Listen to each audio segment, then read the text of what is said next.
Well, good morning, everybody. This is Debbie from the Wildly Whimsical Crafting Loft. Today I'm going to be bringing you a project on the safer end of trick-or-treating. Lots of ladies that I know are worried about the candy issue and the safeness of that factor. So today I'm going to bring you something that you can do and you can create to give to all those little wonderful trick-or-treaters that's on the safe end of trick-or-treating. So let me get started. Of course, you're going to need glue and scissors and ribbon. You're going to need some of your embellishments. And the main thing that you're going to need is 2 5x5 sheets of paper. And the reason they need to be 5x5 sheets of paper is you're going to cut those on the sides. And you're going to cut off about 1 inch on each side, which will leave them about 4x4 sheets. And so let's get started.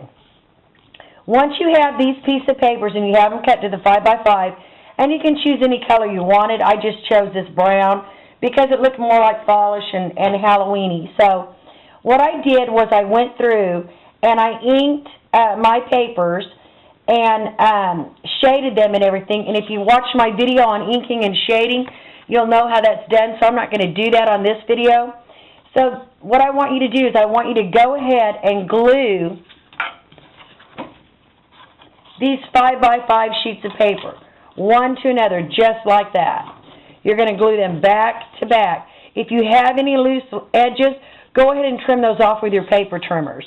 Once you get those glued, you should have a front and a back to that. So that's what you do there. And then the thing that I found is the easiest to do is I wanted to give mine a scrolling edge. You won't have to do that. You can make any kind of edge that you want on there. You can leave them straight or scrolled or whatever you'd like to do. That I chose to add mine a little scrolling just because they looked a little more like a gift. And so what you want to do is I even inked this crease right here where I folded my paper because you're going to fold them in half. So once you have them glued together, then what I want you to do is I want you to fold it in half. Then what you need to do is then you need to make that scrolled edge so it all lines up even. It's easier to line up all those scrolls if they're already going in the formation that they need to go and they're already at the place they need to be. Then the next thing I need you to do is I need you to take, while it's folded, leave it folded, you're going to cut a hole right here with a hole punch right at the top. And then you're going to cut a hole right down here at the bottom with a hole punch. Now let's put that off to the side. The next thing you're going to need to do is you're going to cut a small strip. Oh, it's not very big, just big enough to house a pencil or a lollipop. And you're going to also make at the top of that, with your hole punch, a hole. Because that's where you're going to slide your pencil or your lollipop through. Okay, let's get started on this. This is where your ribbon is going to come in at. I've already taken and pre-cut several ribbons right here at different lengths. You're going to just fold them in half and wad them up, and I want you to take them and feed them through the first notch. Pull that up kind of big like that, and then what you're going to do is you're going to grab that ribbon and you're going to pull that through there just like that. Now don't pull that tight at this point because you'll close your card too much. You can pull it a little bit, but I wouldn't pull it real tight because we're going to be opening this card to finish up our project.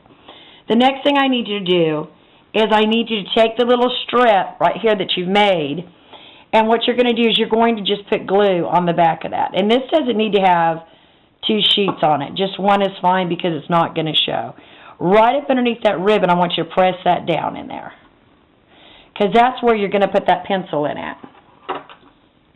Okay, the next thing is you've got your little regular run-of-the-mill pencil. You could use colored pencils, markers, lollipops, anything that you want to use.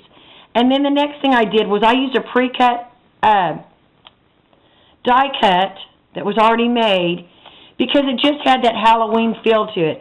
And what I'm going to do is I have went ahead and I have put glue on the back of that. You can see that practicing this video, it's gotten kind of gluey. So what I wanted to do was I'm going to put that on there. But I'm going to set that just off to the side for a minute so that I can feed my pencil through first. And you're just going to slide that pencil right down in that little hole that you created. And then the next thing that you're going to do is, while you don't have that little decal on there, I want you to take the other piece of ribbon that you cut in any color that you want. It can be any color depending on what you want it to be. And you're going to feed that through that little hole right there.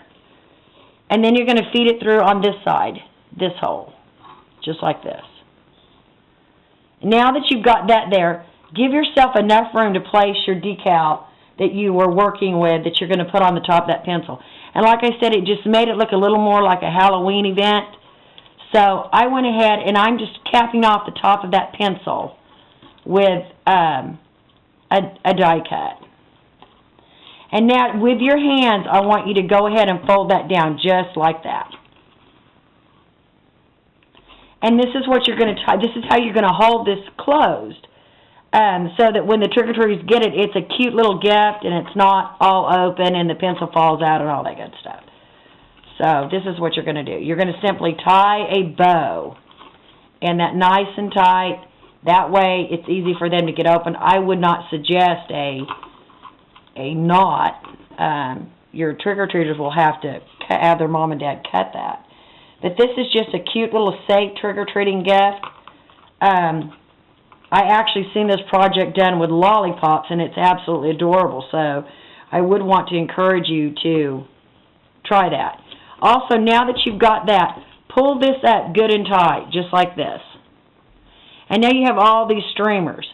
And I like my streamers to be different lengths because that's kind of Halloween. So I just stick my shears and I just begin to cut just different lengths in here. Let's see. There's one.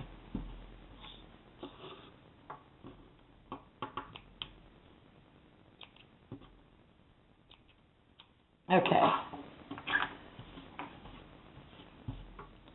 Now your project should look a bit like this. Go ahead and trim, while you have your scissors out, the ends of that bow that you've tied right there. Well, I got to have something on the front of that. So what I did was I took a die cut, and you know me, I love K & Company's, so I'm going to use one of K & Company's die cuts. And I already placed one eyeball on there, and I'm going to just place that on the front. We don't want to get too graphic with this because it is a trick-or-treating gift and it can get expensive if you have a ton of trick-or-treaters. But this is something I thought was really cute. And I went ahead and what I did was I added the eyeballs because I thought that was just too cute. So there you have it. This is a safe trick-or-treating idea that I think that most kids would enjoy and parents would appreciate it.